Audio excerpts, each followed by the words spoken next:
November of 2012, a lifetime opportunity landed in my lap to be a voice coach at a private institution. Dream job. I had just left my 9-to-5 permanently 2 months earlier, and this was a perfect opportunity to gain more experience, flexible hours, confidence in my musical and social abilities, but I had little to no experience creating a curriculum. So what was I supposed to do? So I thought about building a house. It's a very simple idea, and I thought about all the training and all the experience that I had received and thought about the foundation of that house. What did I need in order to build up the house where my voice would live? And for me, being the guinea pig of this curriculum, the very first person to test this out, it was the breath and the body. Tuning into those very fundamental resources that we all use, movement in our breath, movement in our bodies, knowing how what we do in front of people translates a message of some type, whether we're aware of it or not. And one of the key things I thought about was stage fright. And I remember very clearly when I experienced stage fright for the very first time. I was 13 years old. I was the Scarecrow in The Wizard of Oz, and I was scared to death. It was opening night. I was like shaking. I thought I was gonna die. And I thought to myself, what is wrong with me? What's going on here? And after I stepped on that stage and went through that entire night, everything went just fine, and I realized that there was really nothing wrong. And thinking about this further, I realized, while developing the system, that it had a lot to do with how humans have evolved throughout the years. We're working on programming that's based on thousands upon thousands of years of evolution. And when you think about humans in tribes, 80% of people follow the 20%. So naturally, we want to follow. We don't want to get up in front of people and talk because we're afraid that it's going to rock the boat. We leave that to the alphas. Singing and speaking, getting up in front of people, showing yourself is an alpha activity.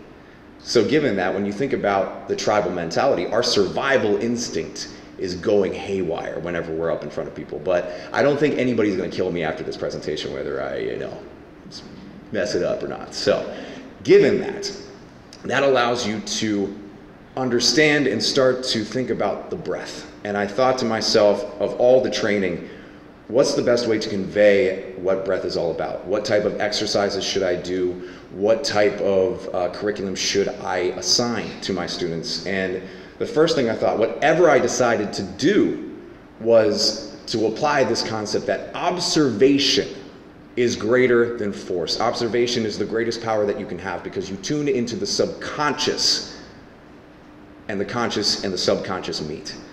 And it's the greatest power that you can possibly experience when it happens. So after that, you have your foundation now. I have what I need as far as my breath and my body, that awareness. And I'm thinking about the ground floor. I'm thinking pitch, the way that my voice inflects up and down while I sing or speak. I'm thinking of rhythm, the tempo of my speech. But the most important part of this, which changed my life forever, was voice centering and vowel shape. Centering the voice in the solar plexus was a key element to finding the true essence and resonance of my voice and shaping it with the mask and bypassing this completely. It's not about just this, it's an entire body experience. And this is something that ties back to the foundation. Being confident in the centering and the shape of your words allows you to become more confident in your approach. So, and you can go back and forth between alpha and beta. It's a flexible thing. It's not that you have to be alpha all the time or beta all the time. It's about flexibility. So now that we have all those elements of the house, I started thinking about the upper floor. You have the pitch, you have the rhythm, you have the voice centering fill. What else is there that needs to be added to the ingredients of this house? So I thought to myself, volume control. Pianissimo, fortissimo, crescendo and decrescendo.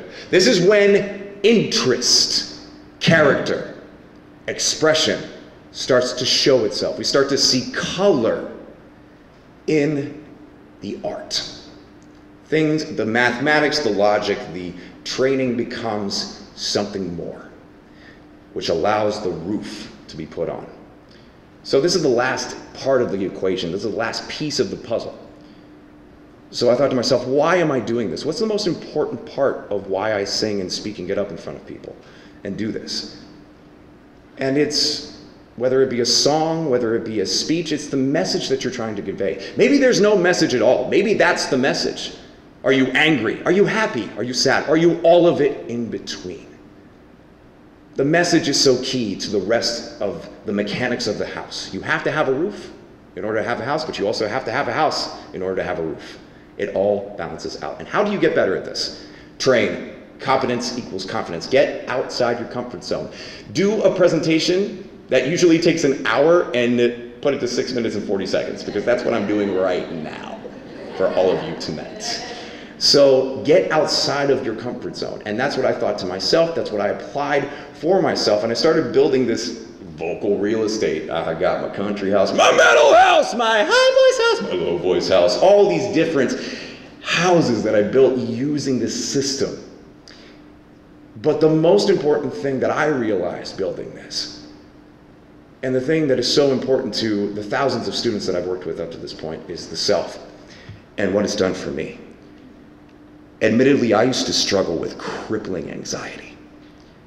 And this system has helped me conquer it and recognize my message, my performance, my discomfort is also my therapy. Imagine what it can do for you. And before I end this, I would like to dedicate this presentation in memoriam to my mother, mentor, and hero, Phillip Freeman. Thank you so much.